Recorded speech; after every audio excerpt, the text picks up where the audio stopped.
आप सभी भक्तों का मेरे YouTube चैनल राधे कृष्ण में हार्दिक स्वागत। दिन शुक्रवार, तारीख 28 जून 2024। आज की वीडियो में आप जानोगे योगिनी एकादशी का व्रत कब रखा जाएगा, पूजा विधि, संपूर्ण जानकारी। आइए जानते हैं। आषाढ़ कृष्ण पक्ष की एकादशी को योगिनी एकादशी कहते हैं। यह विष्णु जी को समर्पित है। जानिए योगिनी एकादशी की तारीख, शुभ मुहूर्त, योग, पूजा विधि, नियम, मंत्र और महत्व से जुड़ी जानकारी। सनातन धर्म में एकादशी तिथि को बेहद शुभ माना गया है। हर महीने में 2 बार एकादशी व्रत किया जाता है। एक कृष्ण और दूसरा शुक्ल पक्ष में धार्मिक मान्यता है कि एकादशी तिथि पर जगत के पालनहार भगवान विष्णु और माँ लक्ष्मी की विशेष पूजा करने से जातक को शुभ फल की प्राप्ति होती है और सभी मुरादें पूरी होती है। जुलाई के महीने में योगिनी एकादशी और देवशयनी एकादशी पड़ेगी। ज्योतिषी के अनुसार आषाढ़ माह के कृष्ण पक्ष की एकादशी तिथि जगत के नाथ भगवान विष्णु को समर्पित होता है। इस दिन योगिनी एकादशी मनाई जाती है। वर्ष 2024 में 2 जुलाई को योगिनी एकादशी है। योगिनी एकादशी पर लोग व्रत रखकर विधि विधान से लक्ष्मी नारायण की पूजा करते हैं। साथ ही शुभ कार्यों में सिद्धि पाने के लिए विशेष उपाय भी करते हैं। भगवान विष्णु की कृपा से साधक की सभी मनोकामनाएं पूर्ण होती हैं। योगिनी एकादशी पर 4 शुभ योगों का निर्माण हो रहा है। धार्मिक मान्यता के अनुसार सच्चे मन से एकादशी व्रत करने से जीवन में कभी भी धन की कमी का सामना नहीं करना पड़ता। इसलिए कहा जाता है कि लोगों को यह व्रत जरूर रखना चाहिए। योगिनी एकादशी का महत्व। साल में 24 एकादशी के व्रत रखे जाते हैं। यह सभी भगवान विष्णु को समर्पित है। इस दिन उनकी पूजा करने से शुभ फलों की प्राप्ति होती है। ऐसे में कुछ लोग निर्जला उपवास भी रखते हैं, जो बेहद कठिन होता है। इस दिन को लेकर मान्यता है कि जो भी एकादशी का व्रत रखता है उस पर भगवान विष्णु के साथ साथ माँ लक्ष्मी की कृपा बनी रहती है। ऐसे में आषाढ़ माह में आने वाली योगिनी एकादशी का महत्व अधिक बढ़ जाता है। योगिनी एकादशी 2024 कब है? योगिनी एकादशी 2024 आषाढ़ महीने के कृष्ण पक्ष की एकादशी को योगिनी एकादशी के नाम से जाना जाता है। इस बार 2 जुलाई 2024 के दिन यह व्रत रखा जाएगा। योगिनी एकादशी के दिन विष्णु जी की पूजा अर्चना करने से पापों से मुक्ति मिलती है। मान्यता है कि इस व्रत को करने से मृत्यु के बाद भगवान विष्णु के चरणों में स्थान प्राप्त होता है। इस दिन व्रत रखने से 88,000 ब्राह्मणों का भोजन कराने के बराबर फल प्राप्त होता है। योगिनी एकादशी का शुभ मुहूर्त। पंचांग के अनुसार आषाढ़ मास के कृष्ण पक्ष की एकादशी तिथि की शुरुआत 1 जुलाई को सुबह 10:26 पर शुरू होगी। वहीं इसका समापन 2 जुलाई को सुबह 8:42 पर होगा। ऐसे में 2 जुलाई को योगिनी एकादशी का व्रत किया जाएगा। योगिनी एकादशी पर 4 शुभ योग बन रहे हैं। धृति योग। योगिनी एकादशी पर धृति योग का निर्माण हो रहा है। इस दिन धृति योग सुबह 11:17 तक है। इसके बाद शूल योग का निर्माण होगा। धृति योग में भगवान विष्णु की पूजा करना परम फलदायक होता है। त्रिपुष्कर योग।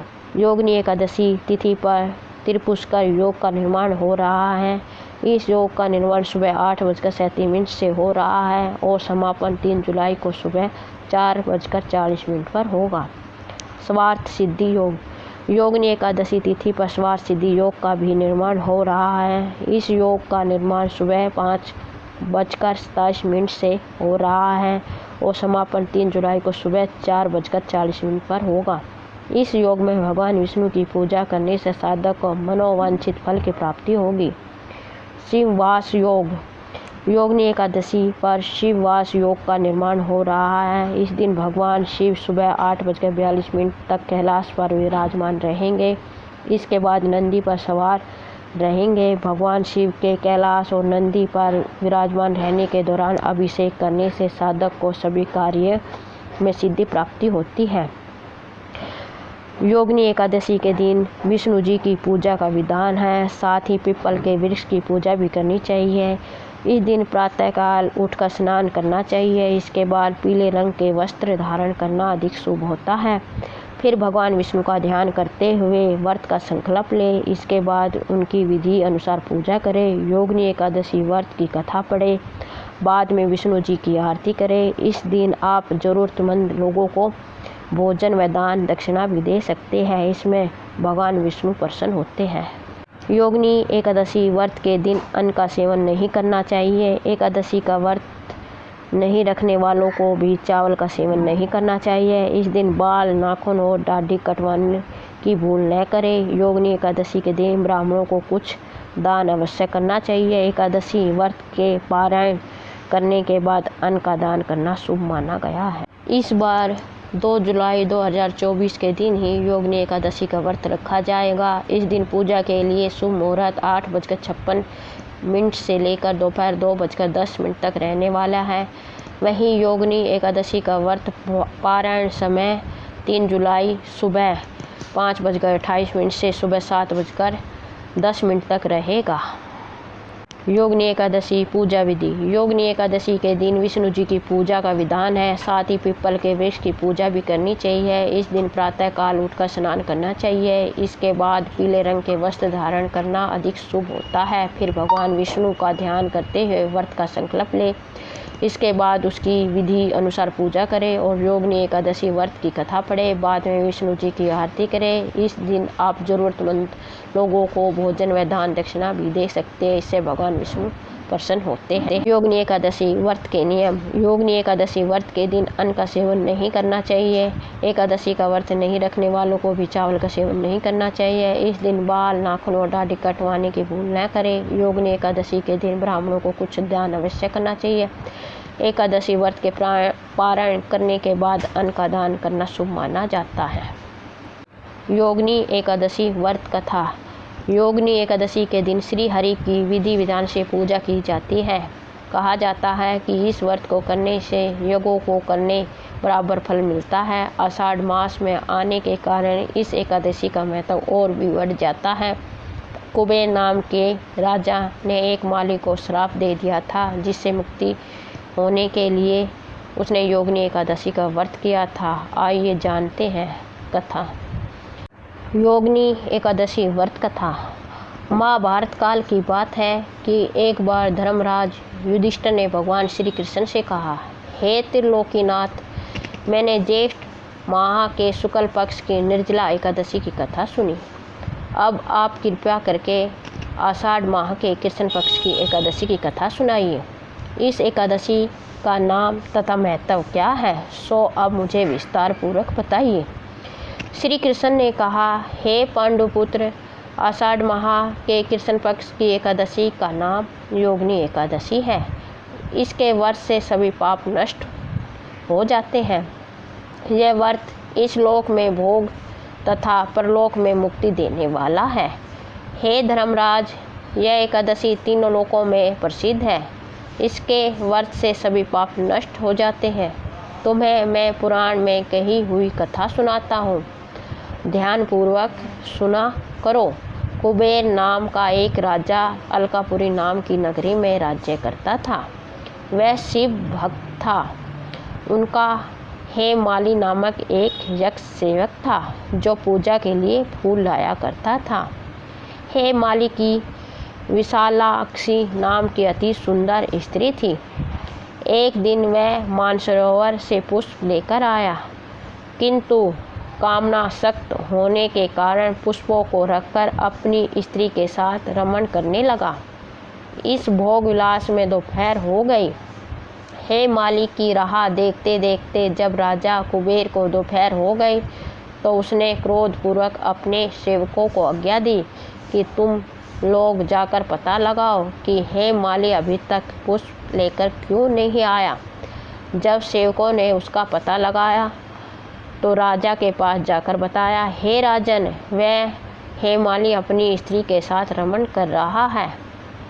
इस बात को सुन राजा कुबेर ने हेमाली को बुलाने की आज्ञा दी। डर से कांपता हुआ हेमाली राजा के सामने उपस्थित हुआ। उसे देखकर कुबेर को अत्यंत क्रोध आया और उसके होठ फड़फड़ाने लगे। राजा ने कहा, अरे अधम, तूने मेरे परम पूजनीय देवों के भी देव भगवान शिव जी का अपमान किया है। मैं तुझे श्राप देता हूँ कि तू स्त्री के वियोग में तड़पे और मृत्युलोक में जाकर कोढ़ी का जीवन व्यतीत करे। कुबेर के श्राप से वह तत्क्षण स्वर्ग से पृथ्वी पर आ गिरा और कोढ़ी हो गया। उसकी स्त्री भी उससे पिछड़ गई। मृत्युलोक में आकर उसने अनेक भयंकर कष्ट भोगे, किंतु शिव की कृपा से उसकी बुद्धि मलिन न हुई और उसे पूर्व जन्म की भी सुध रही अनेक कष्टों को भोगता हुआ तथा अपने पूर्व जन्म के कुकर्मों को याद करता हुआ वह हिमालय पर्वत की ओर चल पड़ा। चलते चलते वह मार्कंडेय ऋषि के आश्रम में जा पहुंचा। वह ऋषि अत्यंत वृद्ध तपस्वी थे। वह दूसरे ब्रह्मा के समान प्रतीत हो रहे थे और उनका वह आश्रम ब्रह्मा की सभा के समान शोभा दे रहा था। ऋषि को देखकर हेमाली वहां गया और उन्हें प्रणाम करके उनके चरणों में गिर पड़ा। हेमाली को देखकर मार्कंडेय ऋषि ने कहा, तूने कौन से निष्कृष्ट कर्म किए हैं जिसे तू कोढ़ी हुआ भयानक कष्ट भोग रहा है। मैं ऋषि की बात सुनकर हेमाली बोला, हे मुनि श्रेष्ठ, मैं राजा कुबेर के अनुचर था। मेरा नाम हेमाली है। मैं प्रतिदिन मानसरोवर से फूल लाकर शिव पूजा के समय कुबेर को दिया करता था। एक दिन पत्नी सहवास के सुख में फंस जाने के कारण मुझे समय का ज्ञान नहीं रहा और दोपहर तक पुष्प न पहुंचा सका। तब उन्होंने मुझे श्राप दिया कि तू अपनी स्त्री का वियोग और मृत्युलोक में जाकर कोढ़ी बनकर दुख भोगेगा। इस कारण मैं कोढ़ी हो गया हूँ तथा पृथ्वी पर आकर भयंकर कष्ट भोग रहा हूँ। अतः कृपया करके आप कोई ऐसा उपाय बतलाइए जिससे मेरी मुक्ति हो। मार्कंडेय ऋषि ने कहा, हे माली, तूने मेरे सम्मुख सत्य वचन कहे हैं, इसलिए मैं तेरे उद्धार के लिए एक व्रत बताता हूँ। यदि तू आषाढ़ माह के कृष्ण पक्ष की योगिनी नामक एकादशी का विधान पूर्वक व्रत करेगा तो तेरे सभी पाप नष्ट हो जाएंगे। मैं ऋषि के वचन सुन हेमाली अति प्रसन्न हुआ और उनके वचनों के अनुसार योगिनी एकादशी का विधान पूर्वक व्रत करने लगा। इस व्रत के प्रभाव से अपने पुराने स्वरूप में आ गया और अपनी स्त्री के साथ सुखपूर्वक रहने लगा। भगवान श्री कृष्ण ने कहा, हे राजन, इस योगिनी एकादशी की कथा का फल 88,000 ब्राह्मणों को भोजन कराने के बराबर है।